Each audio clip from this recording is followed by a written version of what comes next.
warahmatullahi wabarakatuh. Perkenalkan, nama saya Astri Jumiati, kelas M23C, NIM 10572112112523. Ini saya akan menjelaskan studi kelayakan bisnis, yaitu studi kelayakan bisnis itu analisis buat lihat apakah suatu bisnis layak atau tidak dijalankan, dan tujuannya biar tahu potensi, hambatan, dan peluang sebelum usaha dimulai. Jadi jangan asal jalan saja.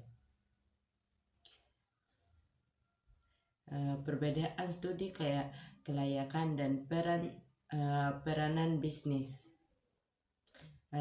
Studi kelayakan, buat nyari dan nentuin alternatif terbaik sebelum bisnis dijalankan. Jadi bahan dasar buat rencana bisnis. Yang kedua itu perencanaan bisnis. Udah fokus ke satu pilihan dan berisi langkah-langkah buat ngejalaninnya proyeknya. Pentingnya studi kelayakan bisnis. Adapun yang pertama itu biar tahu arah dan fokus investasi. Dan yang kedua itu mengurangi risiko gagal. Yang ketiga membantu keputusan. Yang keempat menarik minat investor.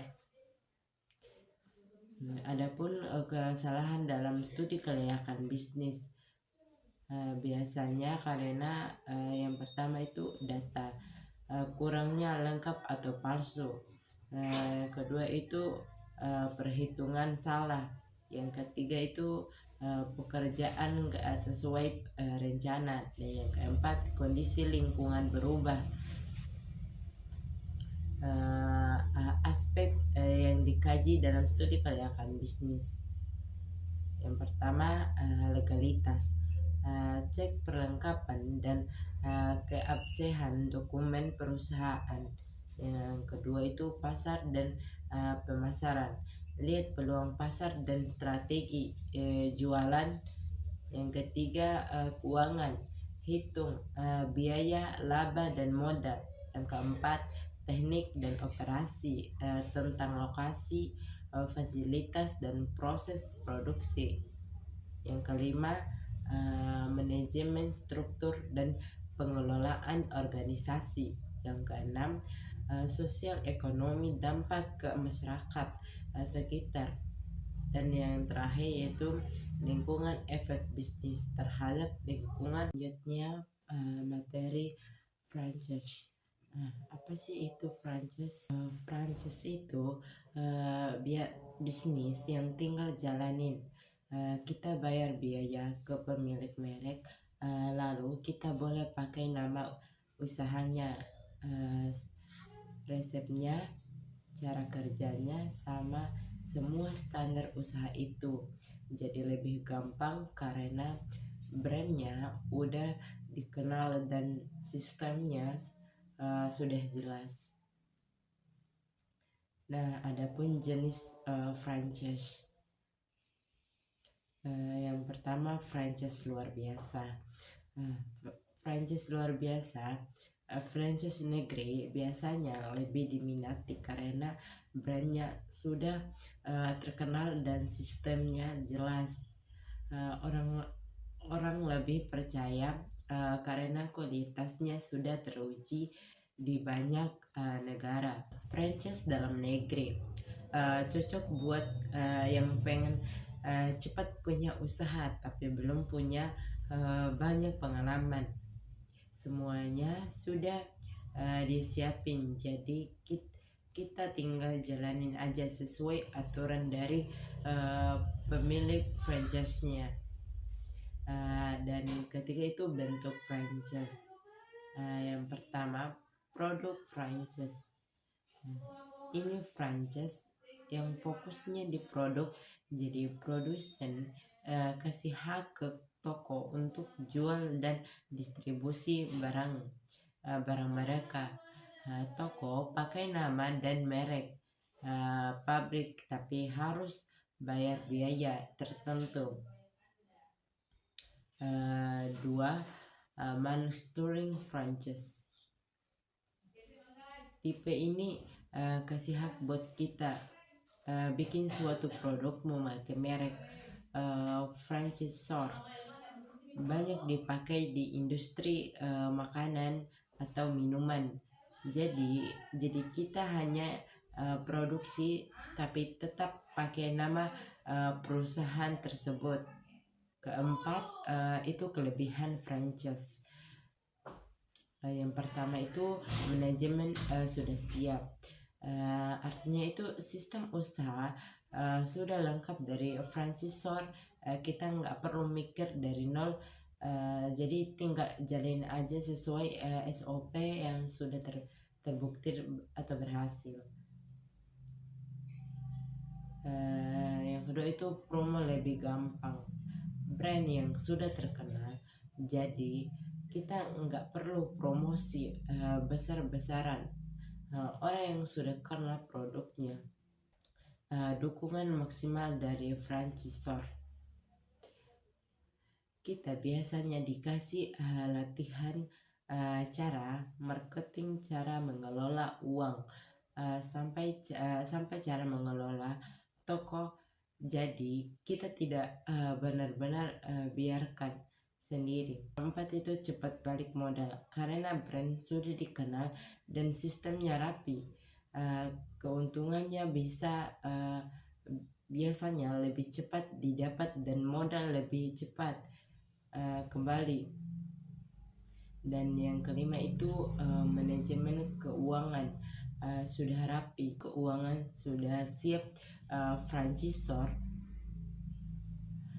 Franchisor jadi kita nggak perlu bikin ribet sistem dari nol. Kekurangan franchisor yang pertama, supplier terbatas. Kita nggak boleh pilih supplier sendiri. Semua bahan harus ikut dari pusat, jadi kadang barangnya bisa lebih mahal. Dua, reputasi franchise menentukan. Kalau ada franchise lain dalam brand yang sama bikin masalah, dampaknya bisa ke semua cabang termasuk kita. Yang ketiga itu tidak bisa jalan sesuka hati. Nah, semuanya harus ikut aturan pusat. Kita nggak bebas ubah menu, harga atau cara kerja. Nah, adapun yang keempat itu butuh modal cukup besar. Bukan franchise biasanya butuh modal awal yang lumayan besar, termasuk biaya pelatihan dan biaya dokumen dari franchisor. Materi terakhir yaitu pengertian manajemen. Manajemen itu proses kerjasama antara orang-orang dalam suatu organisasi supaya tujuan yang sudah ditetapkan bisa tercapai. Di dalamnya ada kegiatan kayak merencanain, mengatur, mengarahin, dan memimpin sampai pengawasan. Semua itu dilakukan biar supaya daya yang ada bisa dipakai seefektif dan seefisien mungkin. Adapun fungsi manajemen yang pertama itu perencanaan atau planning. Itu proses buat nentuin langkah dan tujuan yang mau dicapai. Jadi sebelum bergerak kita bikin arah dan apa saja yang harus dilakukan.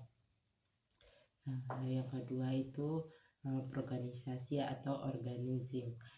Tahap ngelompokin kegiatan dan sebagai tugas.